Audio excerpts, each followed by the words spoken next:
गुरुर्ब्रह्मा गुरुर्विष्णुः गुरुर्देवो महेश्वरः गुरुः साक्षात् परं ब्रह्म तस्मै श्री गुरवे नमः.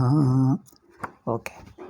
In Mulavidya Nirasa, in the second talk, after a little gap due to some reasons, we are discussing it again.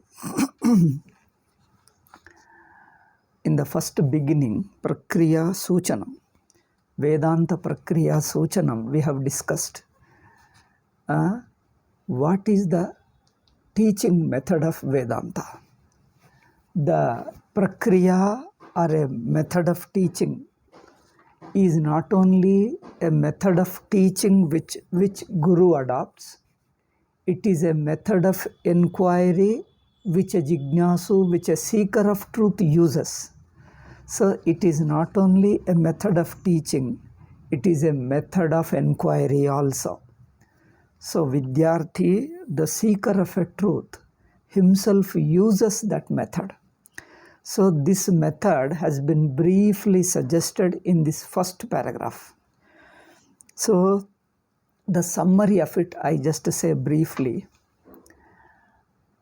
In our essential nature, we are already free. So the freedom of Atma is an established fact. Atma by its very nature is ever free. Because Atma is never bound and is never in need of a freedom. By its very nature, it is ever free from birth and death and suffering and insecurity and all kinds of problems. Atma by its very nature is ever free from samsara. And second thing is, it is never subject to any samsara. It's not possible to make Atma a samsari. Because its very nature is such that no samsara is allowed to touch its nature. Then what is it we are suffering now? Why are we suffering this samsara?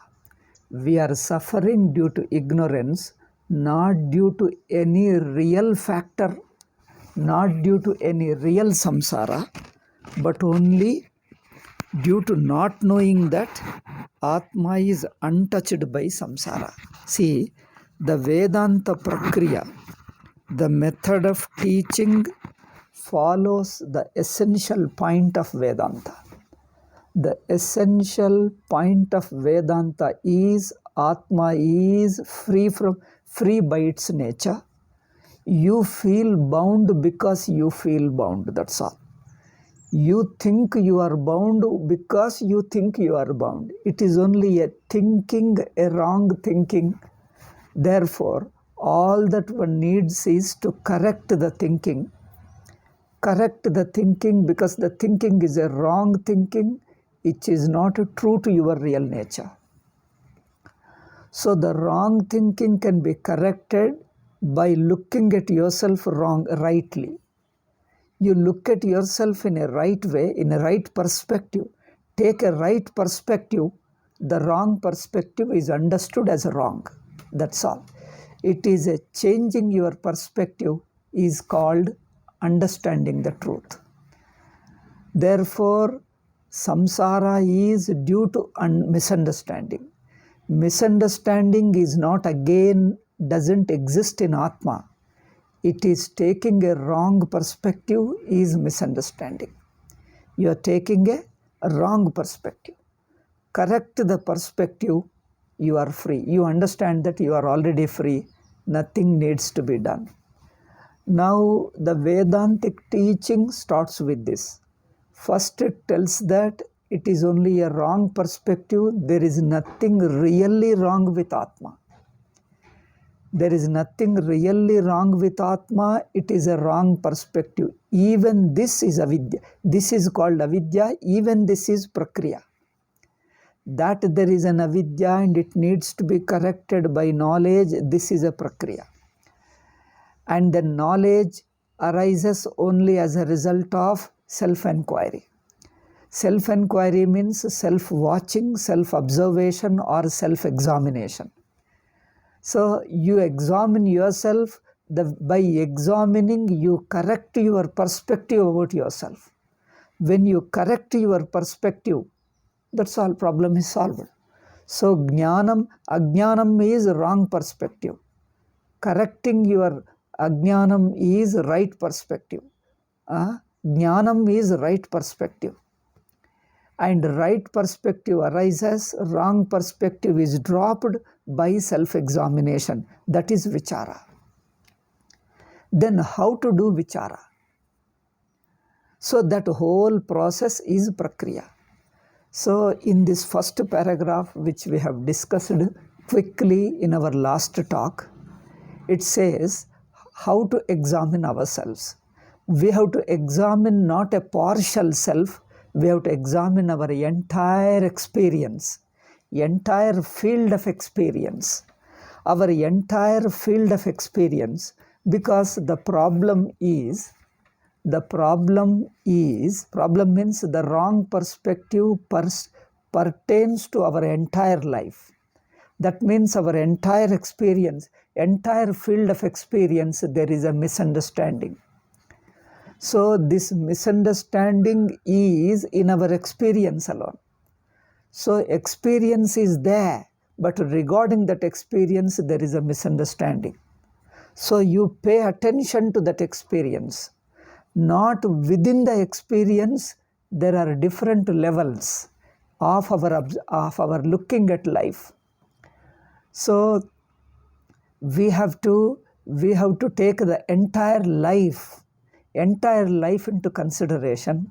Therefore, the entire world, time, place, condition, the whole world, entire cosmos has to be taken into consideration. So therefore, we need a right way of looking. Therefore, it is the Upanishad that adopts avasthatraya viveka, means taking the avasthas, study or examine the three avasthas. Why take three avasthas? Because the avastha view, avasthas include all our experiences, the entire worldly life, the entire samsaric life of this loka and other loka and everything. The entire samsaric life is included in these three experiences, because these three experiences are universal. Universal in the sense everybody has these experiences, and universal in another sense, it pervades entire life. All our experiences are included in these three. Therefore, examine these three states. Okay, this is one thing. This is one prakriya. Prakriya is one step. Another is, how do you look at these avasthas? Avasthas have to be looked at.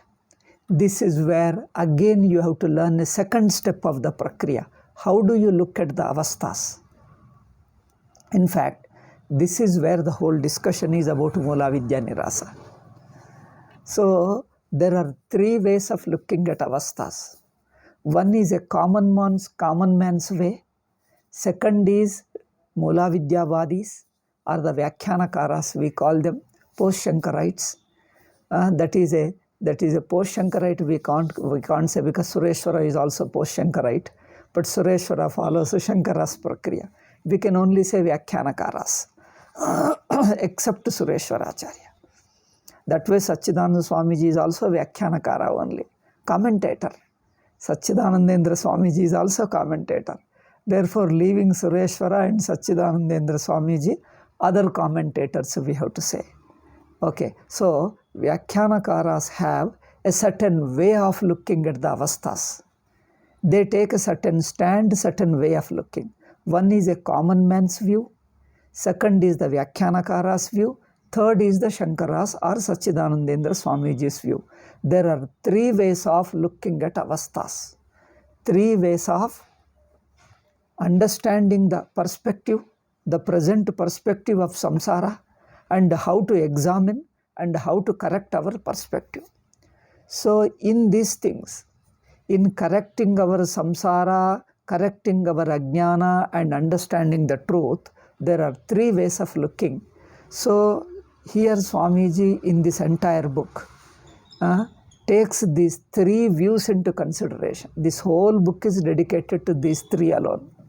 We examine which is right. Common man's view, Vyakyanakara's view of three avasthas, and then Shankara Sachidanandendra Swamiji's view of three avasthas. So first he says, what are we going to discuss? A bare outlines of these things. So therefore we know our exact syllabus. The first Prakriya Suchanam means he is giving an outlines of the topic. Outlines of the topic which is going to be discussed in the entire book. So this first paragraph discusses the very topic so that we don't get deviated into unnecessary things. So the basic thing is to understanding our real nature. What we are now and what we are going to understand. What we are is a misunderstanding. Okay, so to correct this misunderstanding, we have three states to examine, because these three states include the entire our field of experience. All our experiences are included in these three. So Vedanta first helps you to watch your waking experience. Waking means not a few events, entire waking state. Not a few events within waking state. Entire waking state means the entire time, entire place, space, then the sun, moon, star and everything, the earth and plant, all planet, entire cosmos, your body, your mind and your sense organs, and your aham buddhi, the sense I notion. This entire set of the waking state is to be examined. Therefore, if you examine these things, only two things come into your picture. One is one who is aware of the subject or consciousness. The remaining is what you are aware of. One who is aware of and what you are aware of. The entire waking state can be reduced into these two. One who is aware of means there is something, the consciousness which is aware of, and everything within, everything is known to the consciousness. Everything put into one category. So this examination of waking state helps us to come to this point, that the consciousness is one underlying changeless consciousness which is knowing the entire waking state, and everything else within the waking state, including body, mind, sense organs and I notion. All this is known to the consciousness, presented to the consciousness. Consciousness is aware of it. The Sakshi or witnessing consciousness is aware of it. And the witnessing is alone, all alone, without undergoing change. He knows every object in the waking state. It is the same consciousness. He is not changing. See, what we have to learn by watching the waking state is the waking witness, the witness of waking state. The witness of waking state is one changeless consciousness. Generally, we think consciousness keeps changing when you are watching each object, and when you know the book, you have got a book consciousness. When you know something else, you become another one, again another. So, as a knower of the world, by knowing in each object, you change. Because a knower changes along with the known object. Because knower gets connected to the known. Knower gets connected to the known. As he knows one thing, he becomes a knower of a thing. See, when you study something, when you study a subject, when you study animals, you become a zoologist. When you study plants, you become a botanist. Like any subject you study, you are a knower of that.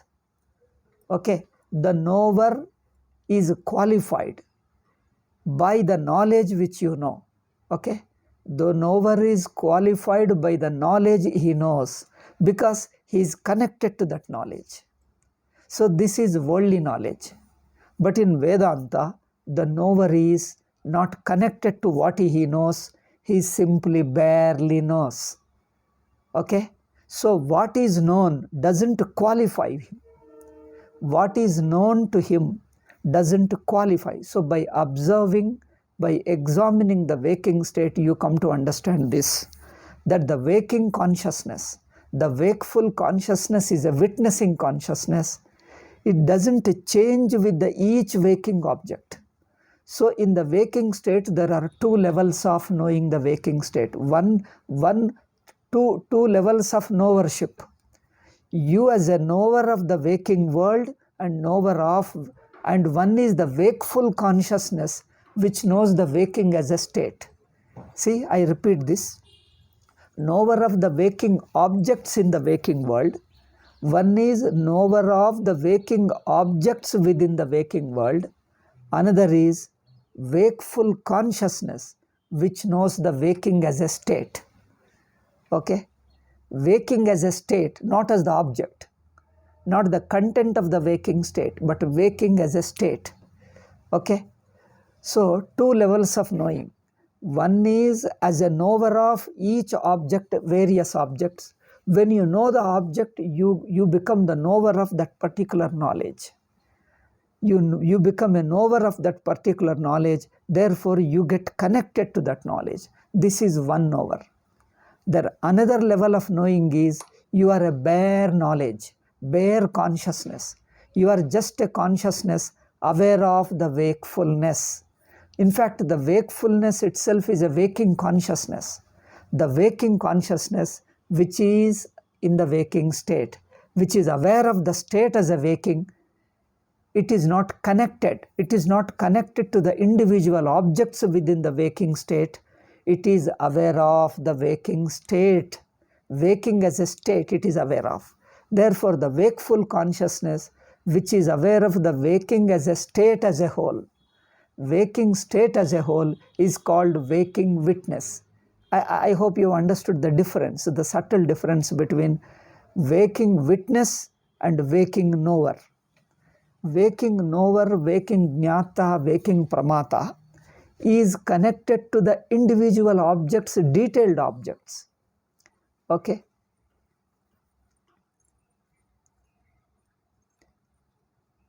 So he has an identity. He is an individual within the waking state. He has an identity.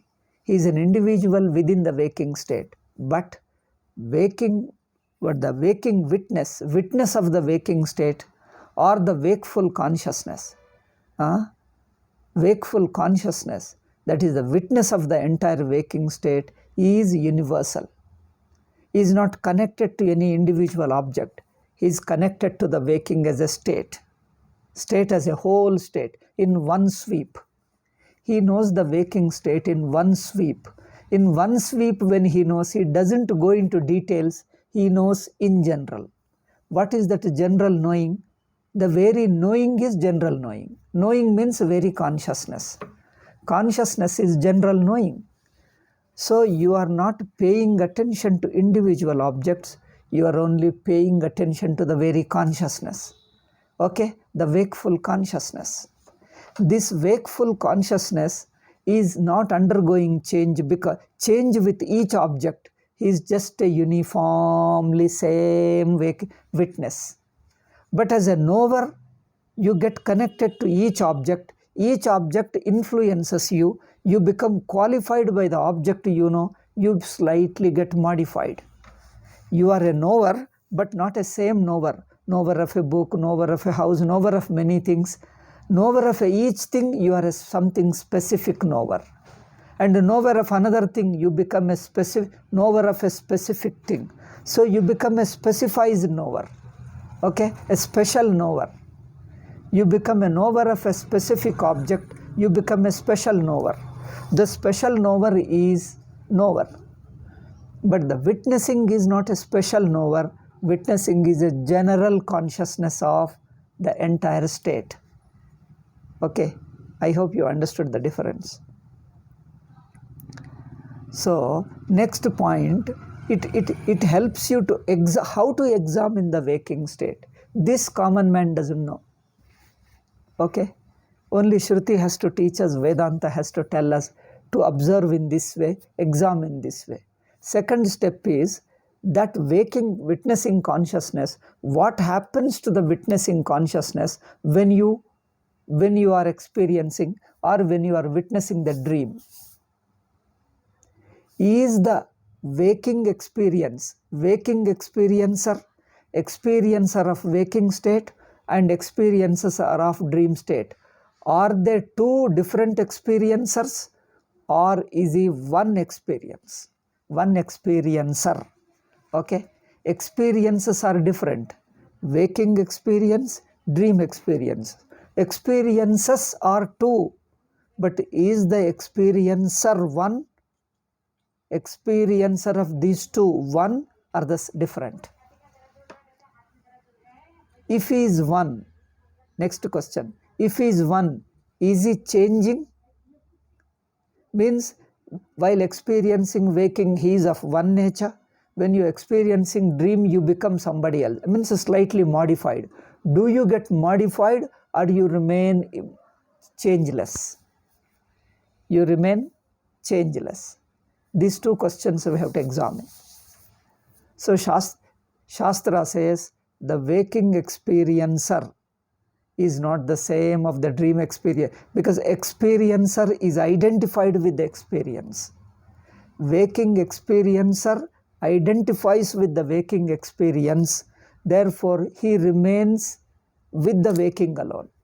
Waking experiencer, waking as a state, waking experiencer identifies with the waking, therefore when he leaves the waking experiencer goes away, but the witness of the waking, the witnessing consciousness remains the same. See the subtle difference? The witnessing consciousness is different from the experiencer, the same knower. Experiencer is knower only. So the knower or experiencer is related to the waking objects, related to the waking experiences. He is qualified by the waking experience. He is identified with the waking experience. Therefore, the experiencer of waking identifies with the waking experience. Therefore, he remains with the waking state alone. But the witness of the waking state, a witnessing consciousness. Witnessing is, what is the difference between experiencer and witnessing? Experiencer identifies with it. Experiencer is a part of a waking state. Witness doesn't identify with the waking state. He is not a part of the waking state. Okay? Witness doesn't form part of the waking state. He is a witness. He is at the edge of the waking state. In a way, he is outside the waking state, because he is not a part of the waking state. He is not a part of the waking mind. Okay? He is not a part of the waking mind. He is not a part of waking experience. He is a witness of the waking experience. Therefore, he is not qualified by the waking experience. He is not influenced by the waking experience. He is not affected by the waking experience. One who is affected by the waking experience, he becomes a waking experiencer, experiencer of waking. But here is a witness of waking. He is not influenced by it. He is not subject to the waking time. Waking experiencer is subject to the waking time. So in the waking time, he keeps moving from the object to object. He moves within the waking time and exists within the waking space, waking time and place. But the witness of the waking state is not moving within the waking time. He witnesses the entire time of past, present and future in one stroke. In one sweeping or in one stroke, he witnesses the past, present and future. That means he is only awareness, without knowing a given detail object, a given object. Therefore, he is not an experiencer of object he knows. He is just aware of in general. He is awareness in general. That's why we call him witness. Witness doesn't identify with the experience. That's why he's not a part of the experience.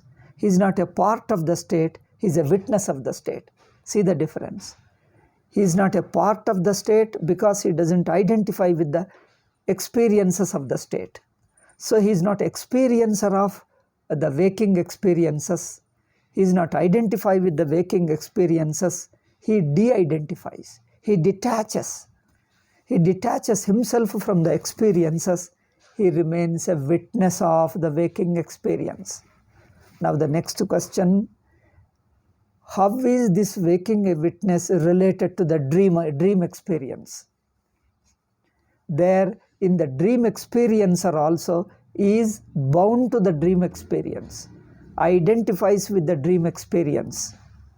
There in dream state he is a witness of the dream state. Okay, witness of the dream as a state, entire state as a whole, take it in one sweeping. He is a witness of the entire dream state. Okay, so that dream, witness of dream, it is easy to understand the witness separating, independent of the state, not involved in the state, not identify with the state. In the waking experience, it is a bit difficult to see that. It is a bit difficult to see, but it is easy to see first that in the dream there is a consciousness which witnesses the entire dream as a state. Is not involved in the dream. There are two levels. One who is the mind, one who identifies with the mind. The experiencer of dream experience, one is a witness of the dream state.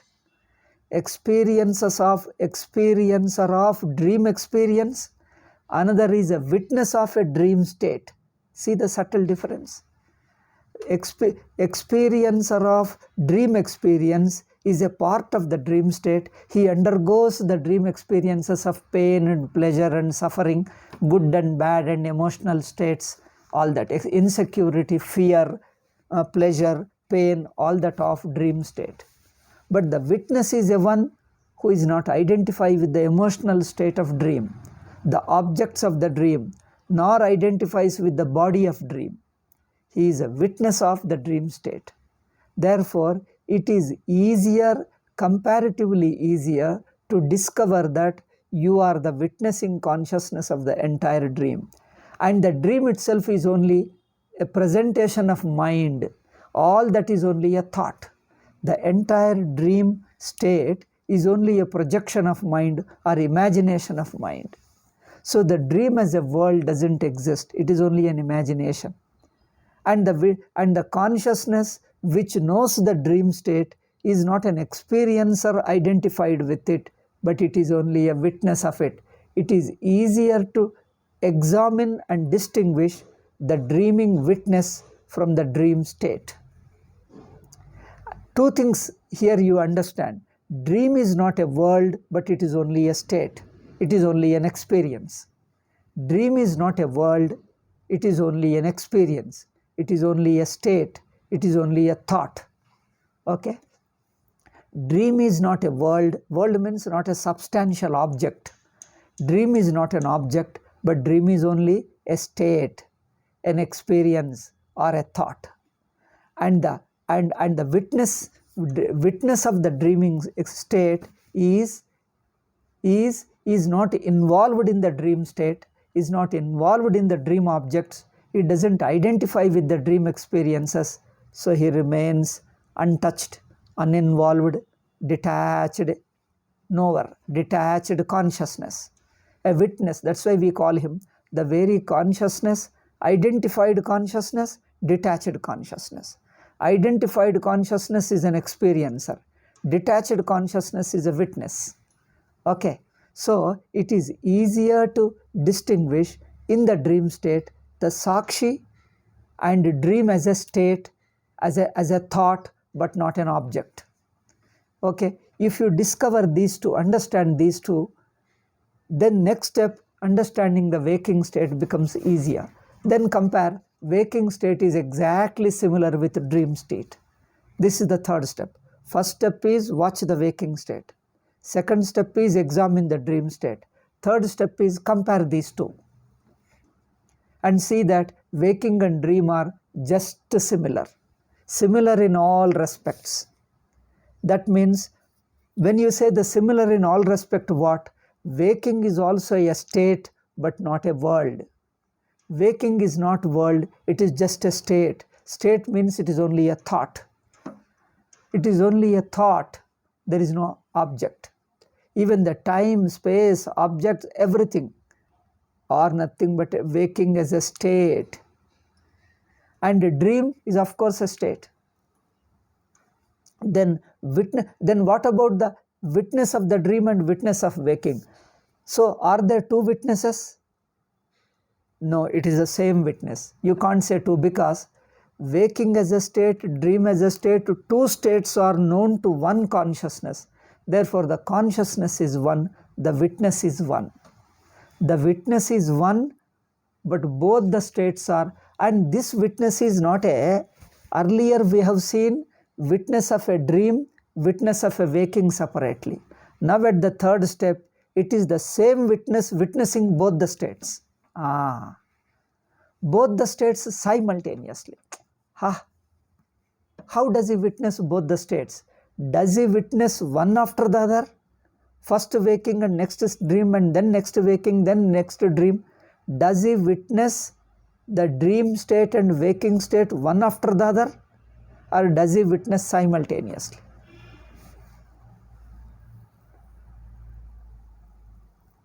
So people, in fact, he witnesses both of them simultaneously. That means he gets detached from two instantly. He remains unaffected by any state. So he has no state at all. But it is difficult for many people to understand. Therefore, they think that one after the other you witness. You witness the waking state, then the dream state, then waking state, then dream state. One after the other you witness. So even as a witness you have a sequence. He thinks that even as a witness you have a sequence. It is not there. Witness doesn't have a sequence of one after the other. Witness doesn't have a sequence. But people think, because still that it is the vichara is not clear, it is not gone deeper. Therefore he thinks that, okay, I understand I am consciousness of a waking state, I am the witness of waking state, witness of dream state, I have understood. But I am witnessing them one after the other. Okay? I am witnessing them one after the other. Therefore, I am not totally free from the state. Some or other state I am stuck with. One of the state is always there, either waking or dream. I am not completely free from state, either dream state or waking state, one of the state persists. This is what he thinks. So to help him to understand, you are free from any state. You touch the deep sleep. You point out, the Vedanta points out to, come on, pay attention to the deep sleep. What is deep sleep? The bare witnessing consciousness without the state. The states are swallowed up. In fact, swallowed up means states don't exist apart from the very witness. The state don't exist apart from the witness. Witness himself is called wrongly as a state. Otherwise, state has no existence apart from witnessing consciousness. Okay? So this witnessing consciousness without states remains all alone. Then you can't call him even witness also. Even the name witness is a relative. Okay? You can't call him witness. You can't call him witnessing consciousness. You can call him just consciousness without any relationship, without any relativeness, non-relational. Non-relational is absolute. The absolute is called non-dual. Okay? This absolute or non-dual consciousness, absolute means what? Non-dual. Non-dual means what? Dvaitam. What is Dvaitam? Relational consciousness is Dvaitam. Okay? A consciousness related to something is Dvaitam. It is a non-relational consciousness, means consciousness has no relations with what? There is generally we think consciousness and one who and the thing which we are conscious of. So the conscious and the thing which we are conscious of, this is a relational, the relational consciousness. But here consciousness and what are you conscious of? There is no thing which you are conscious of.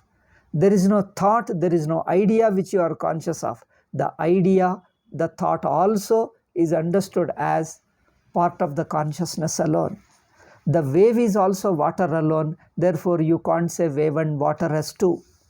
Wave is also water only. Then that is called non-dual consciousness. Okay. In this sense, this way it helps, Vedanta helps by examining three states to understand how I am pure consciousness, non-dual consciousness, and non-relational consciousness. And spontaneously, naturally, effortlessly, I am the non-dual consciousness. Okay. This is the prakriya, outlines of the prakriya, the basic steps of prakriya. We have to work detail. The entire book discusses this prakriya in detail. Barely we are touching. It is just outlines. We have to discuss a lot on this alone. How to separate the witness of waking, then separate the witness of dream, then understand the same witness of both the states. Then the next step is the witness is independent of the states, are non-related to states, and states themselves don't exist apart from the witness. Now you got it. Witness is non-dual, states don't exist apart from him. This is the final truth. This is what we have to help the student to understand. So the teacher or the guru adopts a prakriya. This is the prakriya, various steps. So examination of three states are enough, because two things. One is three states include the entire universe, entire cosmos. Nothing is left out. Time, space, objects, body, mind, intellect, sense organ, eye notion, and the entire world. Entire world is included within the three states. Second thing is three states follow certain steps, and these steps lead to even the states are swallowed up. States are swallowed up into the consciousness. There is only non-dual consciousness, and the so-called states are also nothing but only another name for the same non-dual consciousness. Same non-dual consciousness, changeless consciousness, not moving, not changing, not moving. It doesn't have states. It is stateless. Okay. So to understand this stateless non-dual consciousness is the final truth, final step.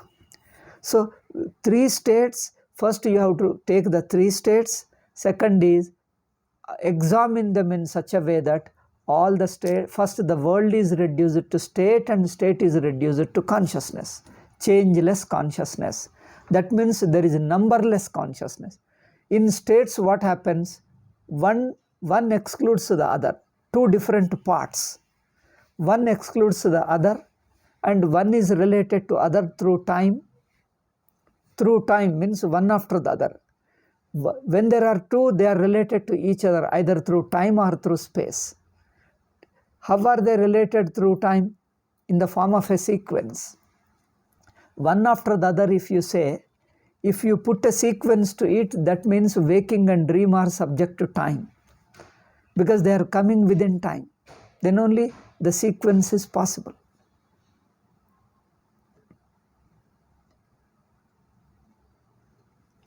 So, by examining the three states, you swallow one by one state. Swallow in the sense you understand the states are part of consciousness. The states were never born out of consciousness, because consciousness is so non-dual, so all-pervasive that nothing can come out of it. Whatever is already included in the consciousness. This is what we understand by non-dual consciousness, and world is nothing apart from the consciousness itself. Okay. Now the basic prakriya of Vedanta is taught. Okay. I think 40 minutes are over. I think we'll discuss later. The second para we have to start.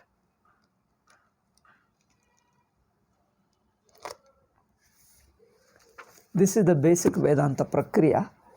I think we'll stop. Om Shanti Shanti Shanti. Hari Om Shri Gurubhyo Namaha. Hari Om Tat Sat.